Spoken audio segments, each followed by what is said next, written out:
একবার ভাবুন তো, আপনার কাছে এমন কিছু জিনিস আছে যা দেখে সবাই অবাক হয়। এক লোক ঠিক এমনই এক অঢেল সম্পত্তির মালিক ছিল। তার ছিল চমৎকার দুটি সুবিশাল ফলের বাগান। গাছগুলো ছিল ফলে ভরপুর, আর ঠিক মাঝখান দিয়ে বয়ে যেত এক মিষ্টি পানির নদী। এই বিপুল সম্পদ তার মনে মারাত্মক অহংকারের জন্ম দিল।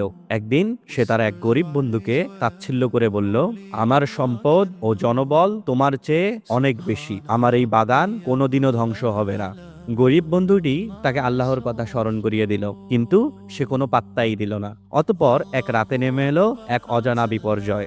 পরদিন সকালে বাগানে গিয়ে সে হতবাক। তার সব অহংকার মাটিতে মিশে বিরান ভূমিতে পরিণত হয়েছে।